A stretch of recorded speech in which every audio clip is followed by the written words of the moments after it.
আমার আগে আমার ছোট বোনের বিয়ে হয়ে গেল। বাড়ির বড় মেয়ে হিসেবে এর থেকে লজ্জার আর কি হতে পারে?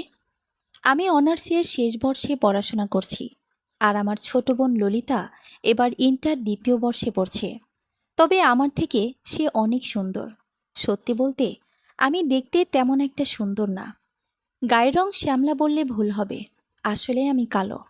দুই বোন একসাথে দাঁড়ালে যে কেউ ভাববে আমরা বুঝি দুই মায়ের সন্তান। আজ সকাল থেকেই আমাদের বাড়িটা একদম খালি খালি লাগছে। কাল রাতে ললিতার বিদায় হয়েছে। উঠোনে টাঙানো প্যান্ডেলটা এখনো খোলা হয়নি। চারপাশে প্যান্ডেলের বাঁশ আর প্লাস্টিকের লাল নীল চেয়ারগুলো ছড়ানো ছিটানো অবস্থায় পড়ে আছে। বাবুর্চিদের রান্নার বড় বড় ডেকচিগুলো উঠানের এক কোণে জমা করে রাখা। কাল মাঝরাত পর্যন্ত যে বাড়িটা মানুষের চেঁচামেচি, হাসাহাসি আর গম গম শব্দে মুখরিত ছিল, আজ সকাল হতে সেখানে এক অদ্ভুত নীরবতা নেমে এসেছে। আমি ঘরের বারান্দায় কাঠের একটা চেয়ারে বসে আছি। মা একটু পর ঘরের বাইরে আসছেন আর ভেতরে যাচ্ছেন। মায়ের চোখ দুটো লাল, সারা রাত কেঁদেছেন। ছোট মেয়েকে নতুন ঘরে বিদায় দেওয়ার কষ্টটা স্বাভাবিক, কিন্তু সেই কষ্টের আড়ালে যে একটা গোপন অস্বস্তি আর অপরাধবোধ লুকিয়ে আছে তা আমি স্পষ্ট বুঝতে পারছি। মা আমার দিকে সরাসরি তাকাতে পারছে না। যতবারই চোখাচোখি হচ্ছে, মা চোখ ফিরিয়ে নিচ্ছেন। আসলে ললিতার জন্য এই বিয়ের প্রস্তাবটা হঠাৎ করেই এসেছিল। ছেলেপক্ষের এক দূর সম্পর্কের আত্মীয় ললিতাকে আমাদের এক কাজিনের বিয়েতে দেখেছিল। তারপরে সরাসরি বিয়ের সম্বন্ধ নিয়ে আসে। ছেলে সরকারি চাকরি করে, সচ্ছল পরিবার, স্বভাব চরিত্র ভালো। বাবার প্রথমে ইচ্ছে ছিল না ছোট মেয়েকে এত আগে বিয়ে দেওয়ার। তাছাড়া বড় মেয়ে অবিবাহিত থাকতে ছোট মেয়ের বিয়ে দেওয়া আমাদের সমাজে খুব ভালো চোখে দেখা হয় না। কিন্তু ছেলেপক্ষ এতটাই একছোটা ছিল যে তারা ললিতাকেই বউ করে নিয়ে যেতে চায়। তারা স্পষ্ট জানিয়ে দিয়েছিল মা বাবা বেশ কিছুদিন দ্বন্দ্বে ছিলেন। পাড়াপড়শি বা আত্মীয় স্বজনকে কে কি বলবে সেই ভয়টাই বড় হয়ে উঠেছিল। কিন্তু ছেলেপক্ষের এমন ভালো প্রস্তাব হাতছাড়া করার সাহসও বাবা পাননি। তাছাড়া ললিতাও মনে হয় ছেলেটাকে পছন্দ করে ফেলেছিল। শেষ পর্যন্ত সব দিক বিচার করে মা বাবা সিদ্ধান্তটা নিয়ে ফেললেন। আমার সামনে বসে বাবা একদিন শুধু এতটুকুই বলেছিলেন, মারে, ললিতার ভাগ্যটা ভালো, তাই সম্বন্ধটা হাতছাড়া করতে পারলাম না। তুই কিছু মনে করিস না। আম্মা কাঁদতে কাঁদতে বললেন, তুই তো বড়, একটু মনটা শক্ত কর। ললিতার কপালটা এভাবে নষ্ট হতে দিস না। তুই একটু সহ্য করে নে মা। আমি মা বাবার মুখের দিকে তাকিয়ে কিছু বলতে পারিনি, শুধু মৃদু হেসে মাথা নেড়েছিলাম। কিন্তু মনের ভেতর যে শব্দহীন ঝড় বয়ে যাচ্ছিল তা কাউকে বোঝানোর ক্ষমতা আমার ছিল না। আজ সকালে মুখ ধোয়ার জন্য যখন আয়নার সামনে দাঁড়ালাম, নিজেকে খুব অপরিচিত লাগলো। আয়নায় স্পষ্ট দেখতে পেলাম ললিতা আর আমার পার্থক্যটা। ললিতা একদম ধবধবে ফর্সা, টানা টানা চোখ, হাসলে গালে টোল পড়ে। ছোটবেলা থেকে সবাই ওকে কোলে নিতে চাইতো, আদর করত, আর আমি ছিলাম শান্ত, একপাশে চুপচাপ বসে থাকা এক কালো মেয়ে। বয়স বাড়ার সাথে সাথে এই তফাৎটা আরও স্পষ্ট হয়েছে।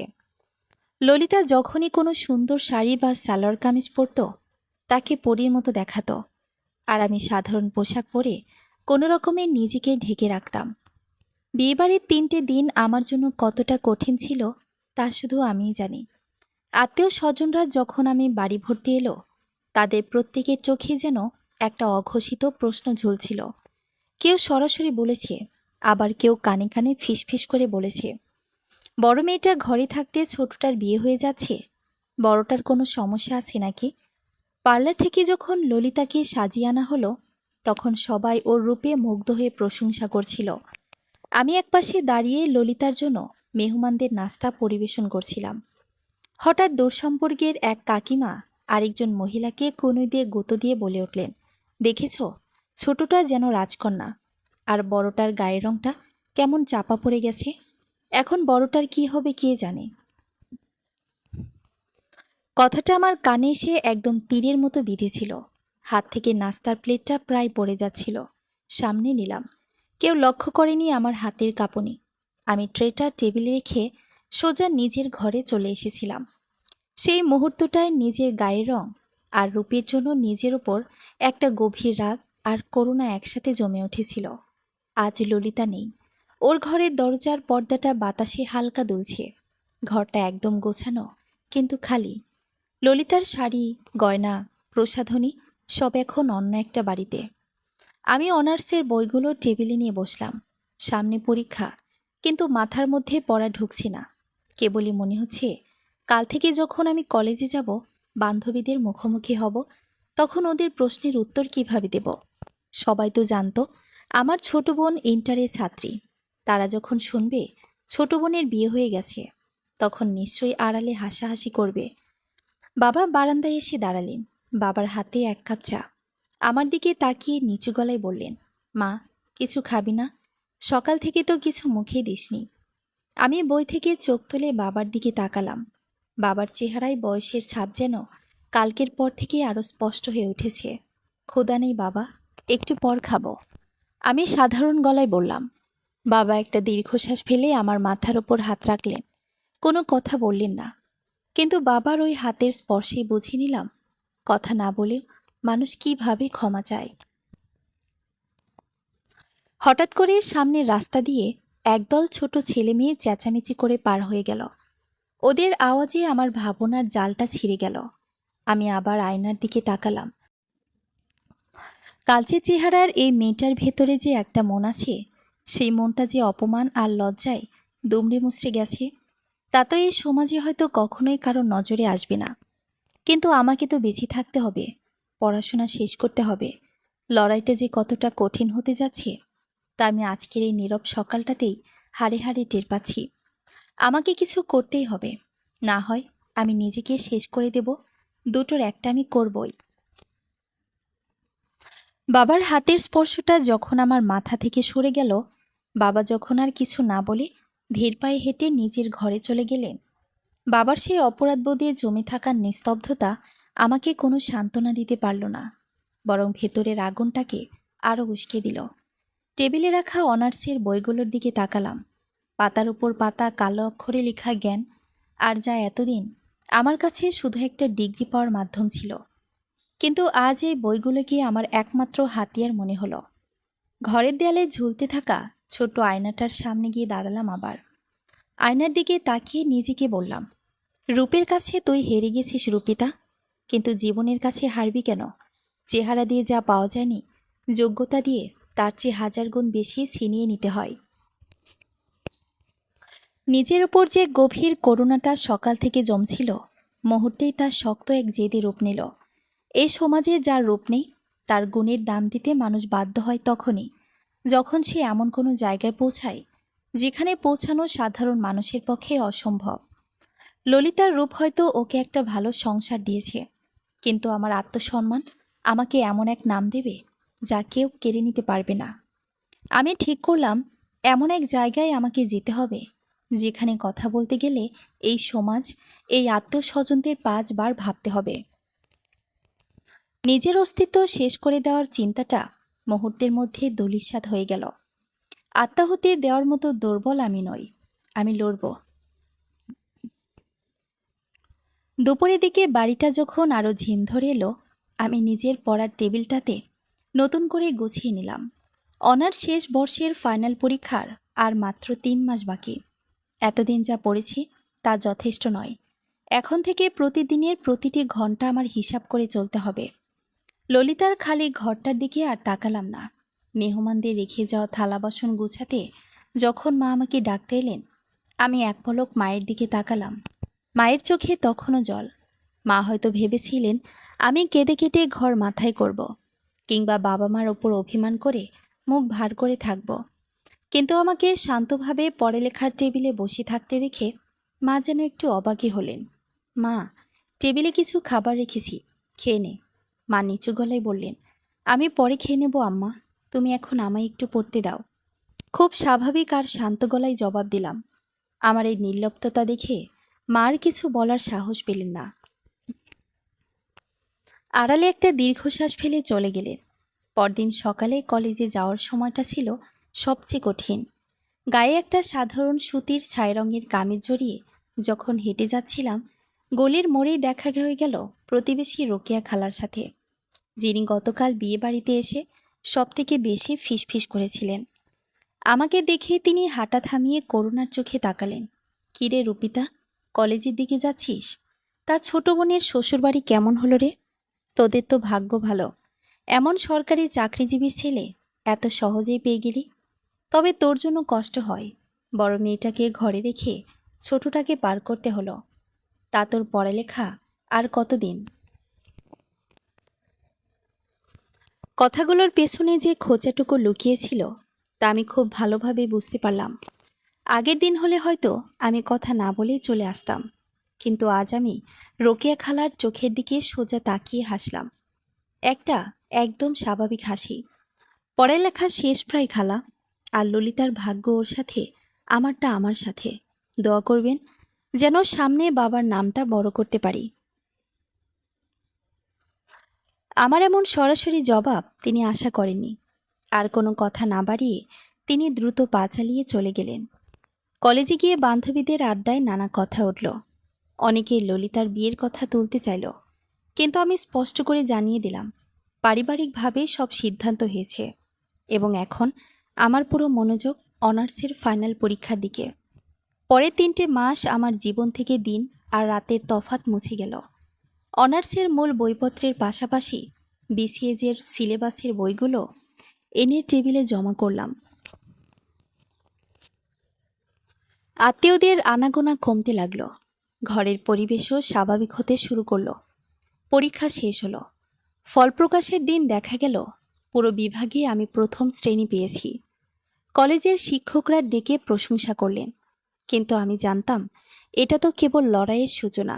সত্যিকারের যুদ্ধটা সামনে, যেখানে আমাকে এমন এক উঁচুতে পৌঁছাতে হবে যা আজকের রূপিতা কল্পনা করলেও সমাজ ভাবতে পারে না। টেবিলে রাখা বিসিএস প্রিলিমিনারির বইটা খুলে বসতেই বাইরে গাড়ি থামার শব্দ হলো। ললিতা আর স্বামীর নায়র এসেছে। ঘরে হঠাৎ করেই আবার আগের মতো হইচই শুরু হয়ে গেল।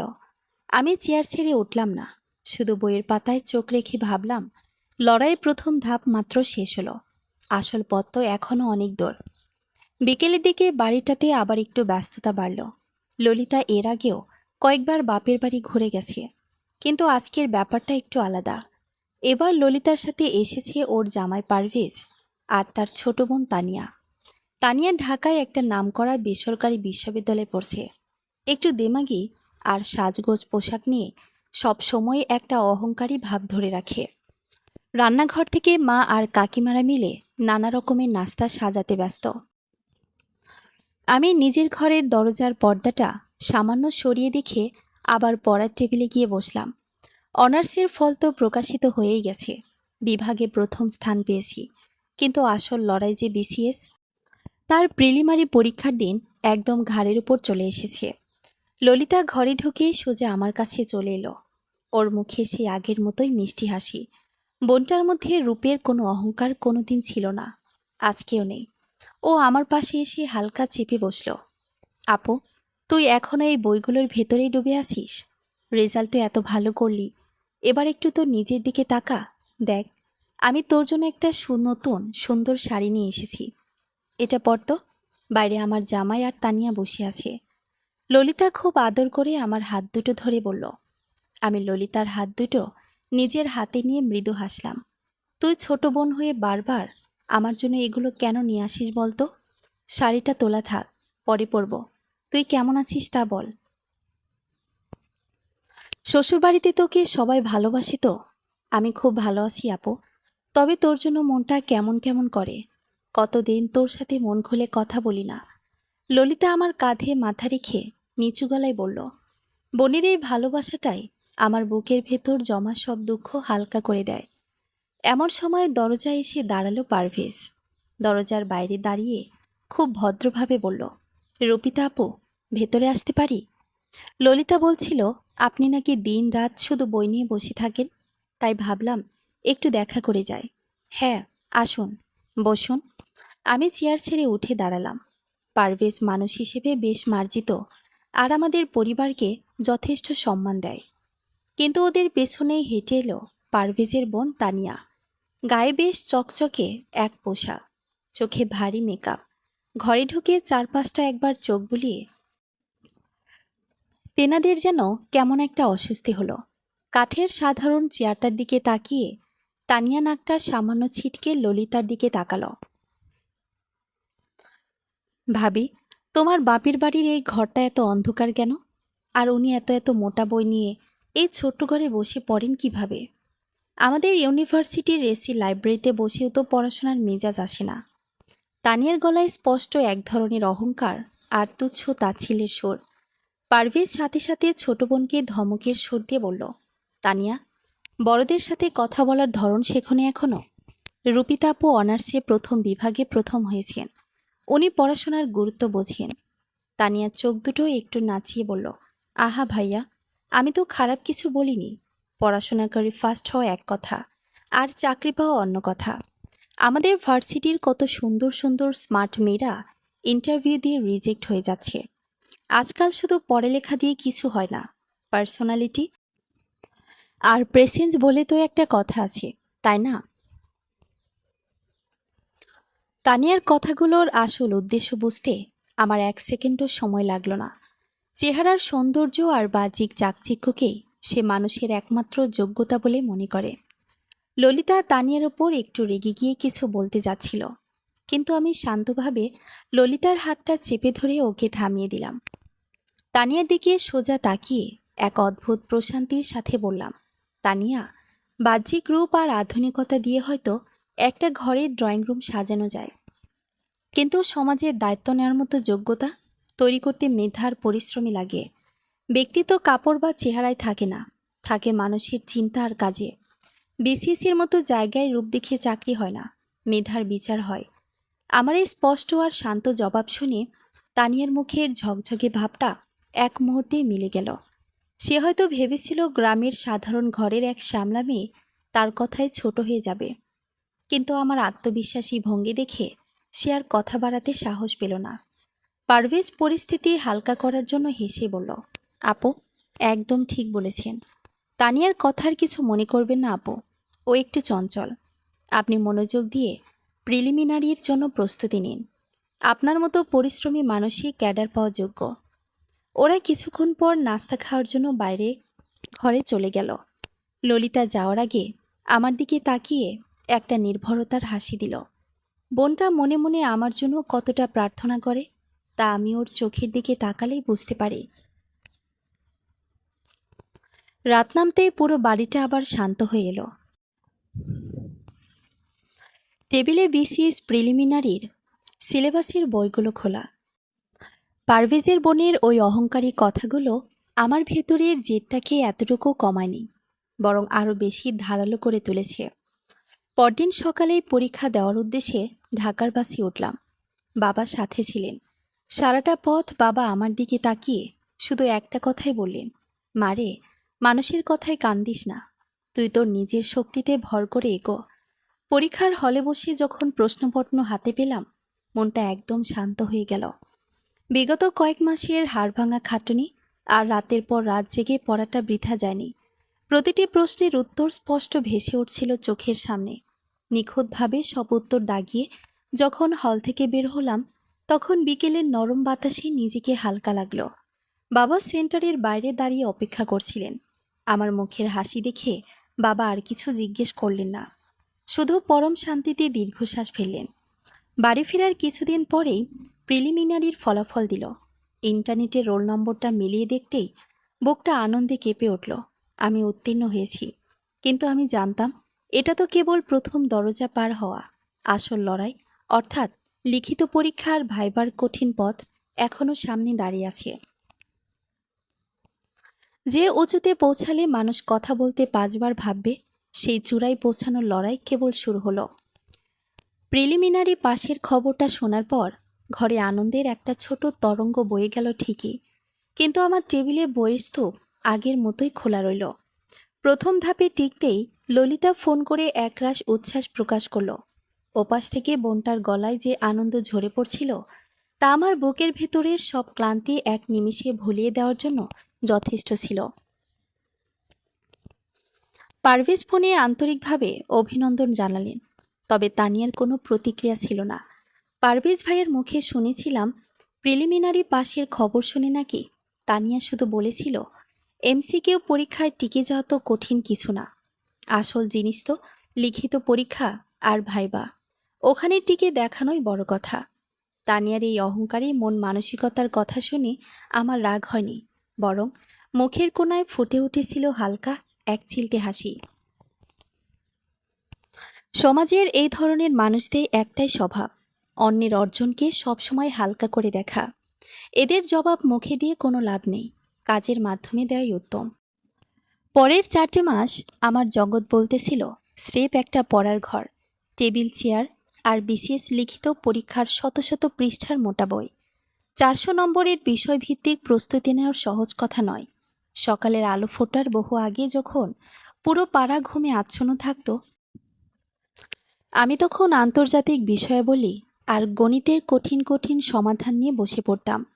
রাত গভীর হলে মা মাঝে মাঝে দরজায় এসে দাঁড়াতেন। মারে, এবার অন্তত শুয়ে পড়, শরীরটা ভেঙে গেলে পরীক্ষা দেবে কিভাবে? মায়ের গলায় আজ আর সে আগের অপরাধবোধ ছিল না, সেখানে জায়গা করে নিয়েছিল এক গভীর মমতা আর উদ্বেগ। আমি পরে থেকে চোখ না তুলেই শান্ত গলায় বলতাম, আম্মা তুমি ঘুমাও, আমার আর কয়েকটা পাতা পড়া বাকি, শেষ করেই শুয়ে পড়ব। মা আর কথা না বাড়িয়ে গরম দুধের কাপটা রেখে দরজার পর্দাটা টেনে দিয়ে চলে যেতেন। বাবার অবস্থাও ছিল একই রকম। তিনি এখন আর বারান্দায় বসে অপরাধীর মতো মাথা নিচু করে থাকেন না। পাড়ার মোড়ে কেউ যদি পড়ার কথা জিজ্ঞেস করে, বাবা বুক ফুলিয়ে বলেন, আমার বড় মেয়ে বিসিএস লিখিত পরীক্ষার জন্য দিন রাত খাটছে। মাসখানেক পর আবার ললিতারা আমাদের বাড়িতে এলো।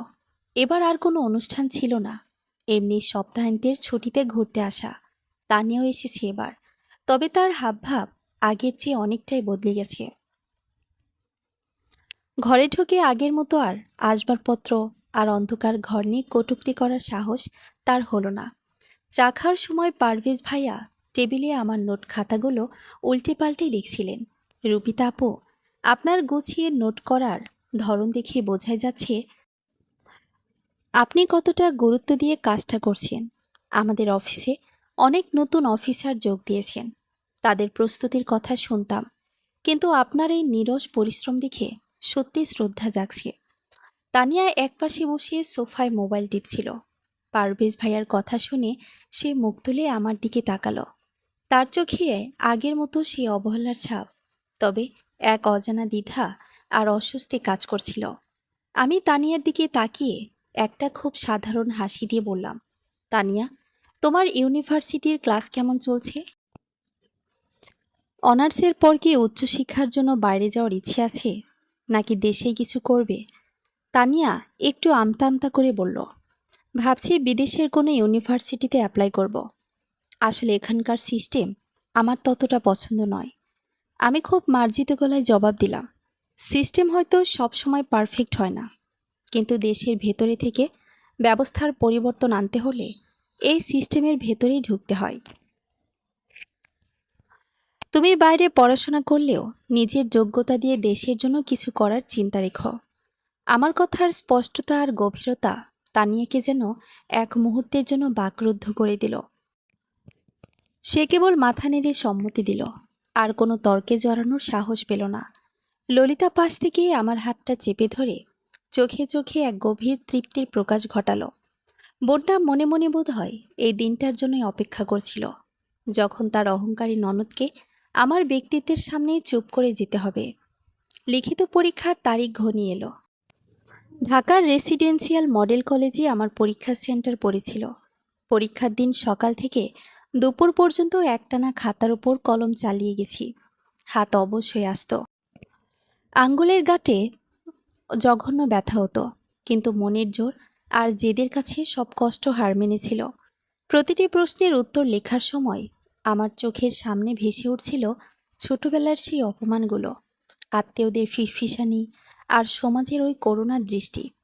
আমি জানতাম এই পরীক্ষা শুধু আমার চাকরি পাওয়ার পরীক্ষা নয়, এটা আমার অস্তিত্ব আর আত্মসম্মানের চূড়ান্ত লড়াই। পরীক্ষা শেষ করে যেদিন বাড়ি ফিরলাম, সেদিন প্রথমবার নিজের পড়ার টেবিলটার দিকে তাকিয়ে মনে হলো আমি আমার সাধ্যের সবটুকু দিয়েছি। ফলাফল প্রকাশের জন্য দীর্ঘ অপেক্ষা শুরু হলো। সময় তার নিজের নিয়মেই বয়ে চলল। এর মধ্যে ললিতার ননদ তানিয়ার বিয়ে হয়ে গেল। আমাদের সবাইকে দাওয়াত দিয়েছিল, কিন্তু আমি যাইনি। প্রায় 7 মাস পর এক সন্ধ্যায় বিসিএস লিখিত পরীক্ষার ফলাফল প্রকাশিত হলো। কম্পিউটারের স্ক্রিনে পিএসসির ওয়েবসাইটটি খুলে রোল নম্বর মেলানোর সময় হাত দুটো হালকা কাঁপছিল। বাবা পাশে দাঁড়িয়েছিলেন। বাবার শ্বাস প্রশ্বাসের শব্দ স্পষ্ট শোনা যাচ্ছিল। রোল নম্বরটা খুঁজে পেতেই চোখ দুটো এক মুহূর্তের জন্য স্থির হয়ে গেল। হ্যাঁ, আমার নম্বরটা তালিকায় জ্বলজ্বল করছে। আমি লিখিত পরীক্ষায় উত্তীর্ণ হয়েছি। বাবা স্ক্রিনের দিকে তাকিয়ে কিছুক্ষণ চুপ করে রইলেন। তারপর হঠাৎ করে আমাকে জড়িয়ে ধরে দুহাতে মুখ ঢেকে কেঁদে ফেললেন। একজন বাবার এই অশ্রু কোনো কষ্টের ছিল না। এটা ছিল বছরের পর বছর চেপে রাখা সব অপমান আর ব্যর্থতার গ্লানি ধুয়ে মুছে যাওয়ার এক মহাতৃপ্তি। খবরটা মুহূর্তের মধ্যেই আত্মীয় স্বজন আর পাড়ার ভেতরেও ছড়িয়ে পড়ল। যে রোকেয়া খালা এতদিন আমাকে দেখলে করুণার চোখে তাকাতেন, তিনি নিজে থেকে এসে মিষ্টি খেয়ে গেলেন। অরূপিতা, আমি তো আগেই জানতাম তোর মতো লক্ষ্মী মেয়ে ঠিকই কিছু একটা করে দেখাবে। গায়ের রং দেখি আর মানুষের যোগ্যতা মাপা যায় রে। খালার কথা শুনে মনে মনে একটু হাসলাম। মানুষের আচরণ কত দ্রুত বদলে যায় তা দেখে অবাক হওয়ার কিছু ছিল না। রূপের অহংকার যে সাময়িক আর মেধার সম্মান যে চিরন্তর, তার প্রমাণ পেতে শুরু করেছি। ললিতা ফোন করে কান্নাকাটি করে একাকার করে ফেলল। আপু, তুই পারবি। আমি জানি তুই ভাইবাতেও পারবি। পারবি যে বলছিল, এবার তুই ক্যাডার হয়ে বের হবি। এখন সামনে শুধুই পিএসসির ভাইবা বোর্ড, জীবনের সবচেয়ে বড় আর শেষ ধাপ। ঢাকার আগারগাঁওয়ে বিসিএস ভবনের সামনে করিডোরে দাঁড়িয়ে যখন অন্য প্রার্থীদের দিকে তাকালাম, দেখলাম সবার চোখে মুখে এক অজানা আতঙ্ক আর উত্তেজনা। আমি নিজের ব্যাগে রাখা ছোট আয়নাটা বের করে শেষবারের মতো মুখটা দেখলাম। সে শ্যামলা গায়ের রং, সাধারণ চোখ মুখ, কিন্তু আজ সে আয়নায় কোনো অবহেলিত বা হীনমন্যতায় ভোগা মেয়েকে দেখতে পেলাম না। আয়নায় আজ ভেসে উঠছে এক আত্মবিশ্বাসী, দৃঢ় প্রতিজ্ঞ নারীর মুখ, যে জীবনের কোনো আঘাতে পিছিয়ে পড়তে শেখেনি। পিএসসির কর্মচারীর গলার আওয়াজ এলো, রোল নাম্বার 407, রূপিতা খাতুন, ভেতরে আসুন। আমি শাড়ির আঁচলটা একটু গুছিয়ে নিয়ে সোজা হয়ে দাঁড়ালাম। ভাইবা কক্ষের ভারী কাঠের দরজার সামনে এসে গভীর একটা শ্বাস নিলাম। এতদিনের সব লড়াই, সব অপমান আর ত্যাগ এখন এই ঘরের ভেতরে একটা চূড়ান্ত রূপ নিতে যাচ্ছে। দরজায় হালকা ধাক্কা দিয়ে ভেতরে পা বাড়ালাম। দরজা ঠেলে ভেতরে ঢুকতেই চোখে পড়ল দীর্ঘ টেবিলের ওপারে বসে থাকা ভাইবা বোর্ডের 4 জন সদস্যকে। মাঝখানে পিএসসির চেয়ারম্যান স্যার। ঘরের ভেতরের পরিবেশ বেশ শান্ত আর মার্জিত। আমি অনুচ্চ স্বরে অনুমতি নিয়ে সালাম জানালাম। চেয়ারম্যান সাহেব টেবিলের ফাইল থেকে চোখ তুলে আমার দিকে তাকিয়ে খুব নরম গলায় বসতে বললেন। ধন্যবাদ স্যার, বলে চেয়ার টেনে বসলাম। পিঠ সোজা, দৃষ্টি একদম স্থির আর স্বাভাবিক। টেবিলের ডান পাশে বসা একজন সদস্য আমার অনার্সের রেজাল্ট আর লিখিত পরীক্ষার নম্বরপত্র উল্টে পাল্টে দেখলেন। তারপর চশমাটা নাকের ওপর নামিয়ে বললেন, রূপিতা খাতুন, আপনি তো অনার্সে ফার্স্ট ক্লাস ফার্স্ট, কিন্তু আপনার সাবজেক্ট ছেড়ে একদম প্রশাসন ক্যাডার প্রথম পছন্দ দিয়েছেন। একজন নারী হিসেবে মাঠ প্রশাসনে কাজ করা, ম্যাজিস্ট্রেট হিসেবে রাত বিরাতে অভিযান চালানো কিংবা কঠিন পরিস্থিতি সামলানো আপনার জন্য কতটা সহজ হবে বলে মনে করেন? প্রশ্নটা শুনে আমার ঠোঁটের কোণে খুব হালকা একটা হাসি ফুটে উঠল। আমি একটু ইতস্তত না করে স্পষ্ট গলায় বললাম, স্যার, কোনো দায়িত্বই নারী বা পুরুষের বিচারে সহজ বা কঠিন হয় না। কঠিন হয় মানসিকতার কারণে। যে সমাজ একজন নারীকে ছোটবেলা থেকে প্রতিকূলতার সাথে লড়াই করে টিকে থাকা শেখায়, সেই সমাজের একজন নারী হিসেবে মাঠ প্রশাসনের চ্যালেঞ্জ সামলানো আমার জন্য কঠিন কিছু নয়। যোগ্যতা আর ইচ্ছা শক্তি থাকলে পদের মর্যাদা রক্ষা করা সম্ভব। লিঙ্গ সেখানে কোনো বাধা নয়। আমার উত্তর শুনে বোর্ডের চেয়ারম্যান স্যার একটু সোজা হয়ে বসলেন। পাশের নারী সদস্যটি মুখে সন্তুষ্টির হাসি নিয়ে আমার দিকে তাকিয়ে কিছু টেকনিক্যাল আর সাম্প্রতিক আন্তর্জাতিক বিষয়ে প্রশ্ন করলেন। প্রতিটি প্রশ্নের জবাব আমি খুব নিখুঁত, বাস্তবসম্মত আর মার্জিত ভাষায় দিয়ে গেলাম। প্রায় ২০ মিনিটের এই কথোপকথনে একবারের জন্য আমার কণ্ঠে কোনো দ্বিধা আর কাঁপন ছিল না। ভাইবা শেষ করে যখন রুম থেকে বের হয়ে এলাম, তখন দুপুরের রোদের আলো পিএসসি ভবনের চত্বরে ছড়িয়ে পড়েছে।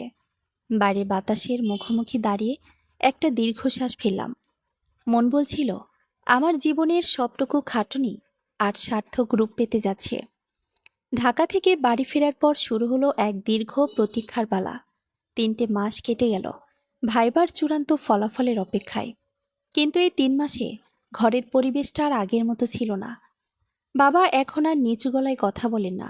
মা আগের মতো আড়ালে চোখের জল ফেলেন না। পাড়াপড়শিদের চোখেও আর সেই করুণার ছাপ নেই।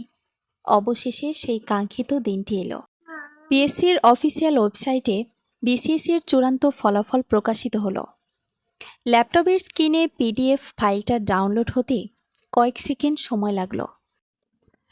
রোল নম্বর ৪০৭ মিলে দেখতেই বুকের ভেতরটা ধক করে উঠল।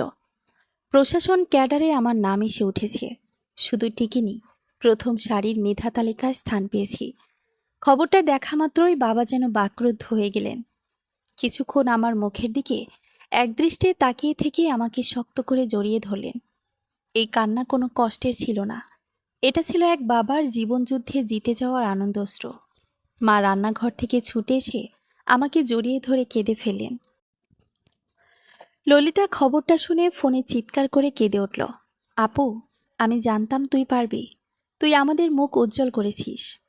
কয়েক মাস কঠোর ট্রেনিং শেষ করার পর আমার প্রথম পোস্টিং হলো একটি জেলা প্রশাসকের কার্যালয়ে, সহকারী কমিশনার ও নির্বাহী ম্যাজিস্ট্রেট হিসেবে। সরকারি গাড়ি, অফিস আর দায়িত্বের ভার সবকিছুই আমার জীবনের এক নতুন অধ্যায়ের সূচনা করল। পোস্টিং পাওয়ার কিছুদিন পরের কথা। সরকারি এক বিশেষ তদারকি আর পরিদর্শন কাজে আমাকে জেলার একটি উপজেলা অফিসে যেতে হলো। সাদা রঙের সরকারি গাড়িটি যখন উপজেলা পরিষদ প্রাঙ্গণে গিয়ে থামল, তখন ড্রাইভার দ্রুত নেমে পেছনের দরজা খুলে দিল। আমি নীল রঙের সুতির শাড়ি পরিহিত অবস্থায় গাম্ভীর্য বজায় রেখে গাড়ি থেকে নামলাম। সাথে সাথে অফিসের কর্মচারীরা সারিবদ্ধভাবে দাঁড়িয়ে সালাম জানালো। উপজেলা নির্বাহী অফিসার স্যার আমাকে স্বাগত জানাতে সামনে এগিয়ে এলেন। আমরা যখন বিভিন্ন কক্ষ পরিদর্শন করে একটি সুনির্দিষ্ট দপ্তরের ফাইলপত্র পরীক্ষা করতে ঢুকলাম, তখন হঠাৎ একটা দৃশ্য দেখে আমার পা দুটো এক মুহূর্তের জন্য থেমে গেল। ঘরের এক কোণে ফাইল হাতে দাঁড়িয়ে আছেন একজন তরুণ অফিসার, যিনি এই দপ্তরের একজন উপসহকারী কর্মকর্তা। আর ঠিক পাশেই একটা কাঠের চেয়ারে বসে আছে তানিয়া। বিয়ের পর জামাইয়ের কর্মস্থলে এসে হয়তো কোনো কাজে ও আজ এখানে এসেছে। তানিয়ার গায়ে ভারী গয়না আর জমকালো পোশাক, তবে আগের সেই অহংকারী চেহারাটা আজ অনেকটাই ঢাকা পড়ে গেছে সংসারের স্বাভাবিক ক্লান্তিতে।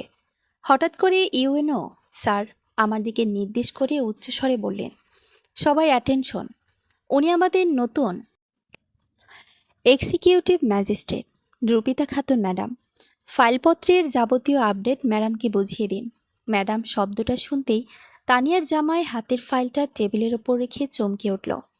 সে সঙ্গে সঙ্গে অত্যন্ত তড়িঘড়ি করে সোজা হয়ে দাঁড়িয়ে পড়ল এবং গভীর সম্মানের সাথে মাথা নিচু করে বলল, শুভ সকাল ম্যাডাম। আসুন ম্যাডাম, বসুন। ফাইলগুলো সব রেডি আছে, আপনি শুধু একবার চোখ বুলিয়ে দিন ম্যাডাম। তানিয়ার জামাইয়ের এই ম্যাডাম ম্যাডাম ডাক আর অতিমাত্রার সম্মান প্রদর্শন দেখে তানিয়াও যেন বিদ্যুৎ পৃষ্ঠের মতো চেয়ার ছেড়ে দাঁড়িয়ে পড়ল। সে মুখ তুলে আমার দিকে তাকালো। তানিয়ার চোখে তখন এক অদ্ভুত বিস্ময়, অবিশ্বাস আর গভীর অপরাধবোধের ছায়া। যে মেয়েটিকে সে একদিন অন্ধকার ঘরে বসে থাকা অসুন্দরী আর পার্সোনালিটিহীন বলে তুচ্ছ তাচ্ছিল্য করেছিল, যার যোগ্যতা নিয়ে কটু কথা বলতে দ্বিধা করেনি, আজ সেই মেয়েটি তার স্বামীর অফিসিয়াল স্যার। তানিয়ার স্বামী, যার সামান্য একটা স্বাক্ষরের জন্য অত্যন্ত বিনীতভাবে দাঁড়িয়ে আছে। তানিয়া পুরোপুরি বাকরুদ্ধ হয়ে দাঁড়িয়ে রইল। তার ফর্সা মুখটা মুহূর্তেই লাল হয়ে ছোট হয়ে গেল। সে নিজের স্বামীর এই নম্র ব্যবহার আর আমার পদের এই বিশাল উচ্চতা একসাথে কিছুতেই মেলাতে পারছিল না। আমি তানিয়ার দিকে তাকালাম। আমার চোখে কোনো আক্রোশ ছিল না, ছিল না কোনো প্রতিশোধের আনন্দ, কেবল ছিল এক প্রশান্ত আত্মবিশ্বাস। আমি খুব স্বাভাবিক গলায় তানিয়ার জামাইকে বললাম, ঠিক আছে, আপনি বসুন, ফাইলগুলো আমি দেখে নিচ্ছি। তারপর তানিয়ার দিকে তাকিয়ে খুব ধীর, শান্ত আর মার্জিত কণ্ঠে বললাম, তানিয়া না, কেমন আছো? অনেকদিন পর দেখা হলো। তানিয়া আমার দিকে তাকিয়ে ঢোক গিলল, কোনো মতে তোতলাতে তোতলাতে বলল, আপু, ভালো। আপনি কেমন আছেন ম্যাডাম? তানিয়ার মুখ থেকে নির্গত ওই ম্যাডাম শব্দটার ভেতরে আজ আর কোনো অহংকার ছিল না, ছিল কেবল এক অসীম পরাজয়ের স্বীকারোক্তি। আমি ফাইলগুলো পরীক্ষা শেষ করে ঘর থেকে বের হয়ে এলাম। বিকেলের রোদ তখন আমার গাড়ির কাছে এসে পড়েছে। গাড়ির আয়নায় নিজের সামলা মুখটার দিকে তাকালাম আবার। হ্যাঁ, রূপের বিচারে হয়তো আমি কোনো রাজকন্যা হতে পারিনি, কিন্তু নিজের যোগ্যতা, পরিশ্রম আর জেদ দিয়ে সমাজে তৈরি করা এইসব কৃত্রিম দেয়াল আমি ভেঙে চুরমার করে দিয়েছি। রূপের ওপারে যে আসল রূপকথা থাকে তা আজ আমার নিজের হাতে লেখা হয়ে গেছে। অফিসিয়াল কাজের ব্যস্ততায় দিনগুলো বেশ দ্রুতই কেটে যাচ্ছিল। ম্যাজিস্ট্রেট হিসেবে দায়িত্ব নেওয়ার পর নিজের এলাকা ছেড়ে শহরের সরকারি কোয়ার্টারে থাকা হতো বেশি। তবে মনের ভেতরে সব সময়ই একটা টান থেকে যেত, সেই মিঠো পথ, ছোটবেলার স্মৃতি, আর যে উঠানে বসে একদিন অবহেলার অপমান সহ্য করতে হয়েছিল, সেই বাপের বাড়ি। কয়েক মাস পর ছুটির সুযোগ পেয়ে সিদ্ধান্ত নিলাম গ্রামে যাব। ড্রাইভারকে আগেই বলে রেখেছিলাম গাড়ি তৈরি রাখতে। নীল রঙের সুতির একটা শাড়ি আর সাধারণ সাজে যখন সরকারি ফ্ল্যাগ স্ট্যান্ড লাগানো কালো রঙের ফ্ল্যাগ কারটিতে এসে বসলাম, তখন মনে মনে এক অদ্ভুত শান্তি অনুভব করছিলাম। উপজেলার সীমানা পেরিয়ে গাড়িটা যখন আমাদের গ্রামের কাঁচা রাস্তায় প্রবেশ করলো, তখন রোদের আলো গাছের পাতার ফাঁক দিয়ে রাস্তায় ঠিকরে পড়ছিল। সরু মেঠো পথ দিয়ে এত বড় একটা বিলাসবহুল গাড়ি ধীর গতিতে এগোতে দেখে পথের ধারের মানুষজন কৌতূহল নিয়ে তাকাচ্ছিল। গ্রামে যে পথ ধরে একদিন হেঁটে যাওয়ার সময় আমাকে রোকেয়া খালাদের তিটকুটে মন্তব্য শুনতে হতো, আজ সেই পথেই গাড়ির চাকার ধুলো উঠছে। গাড়িটা বাজারের মোড় পার হওয়ার সময় চা দোকানের সামনে দাঁড়িয়ে থাকা একদল মানুষ চোখ বড় বড় করে তাকিয়ে রইল। তাদের মধ্যে অনেকেই আমাকে ছোটবেলা থেকেই দেখেছে। ড্রাইভার কাজ সামান্য নামিয়ে রাস্তার পথচারীদের কাছ থেকে কিছু জিজ্ঞেস করলেন, আরে, এ তো আমজাদ ভাইয়ের বড় মেয়ে রূপিতা না? ওই যে বিসিএস পাশ করে ম্যাজিস্ট্রেট হয়েছে। দোকানের এক বয়স্ক মানুষের গলার আওয়াজ গাড়ির বন্ধ কাজ ভেদ করেও আমার কানে এলো। মানুষের চোখে মুখে তখন এক অসীম বিস্ময় আর কৌতূহল। যে মেয়েটাকে একদিন সমাজের লোক অসুন্দরী আর অভিশাপ মনে করত, সেই মেয়েটিকে আজ এক নজর দেখার জন্য রাস্তার দুপাশে মানুষ জমে যাচ্ছে। আমাদের বাড়ির মাটির উঠানে যখন সরকারি গাড়িটি এসে থামল, তখন চারপাশের নীরবতা এক মুহূর্তেই ভেঙে গেল। গাড়ির ইঞ্জিনের শব্দ শুনে ভেতর থেকে বাবা আর মা তড়িঘড়ি করে বের হয়ে এলেন। ড্রাইভার দ্রুত নেমে পেছনে দরজা খুলে দিল। আমি গাড়ি থেকে নেমে বাবার দিকে তাকালাম। বাবার চোখের কোণায় তখন চকচক করছে আনন্দ অশ্রু। বাবাকে দেখেই আমি সোজাসুজি গিয়ে জড়িয়ে ধরলাম। বাবা পরম মায়ায় আমাকে জড়িয়ে ধরে মাথায় হাত রাখলেন। মারে, তুই সত্যি সত্যি আমাদের গ্রামের মুখ উজ্জ্বল করছিস। বাবার কথায় কাঁপন। মা আঁচল দিয়ে চোখ মুছতে মুছতে কাছে এলেন। ততক্ষণে খবর পেয়ে পুরো পাড়ার মানুষ আমাদের উঠানে এসে ভিড় জমিয়েছে। ভিড়ের এক কোণে রোকেয়া খালাকেও দাঁড়িয়ে থাকতে দেখলাম।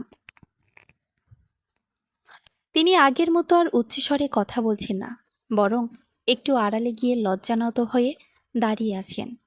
একদিন যে মুখে শুধু বীজ ঝরত, আজ সে মুখে কোনো কথা নেই, কেবল অবাক দৃষ্টি।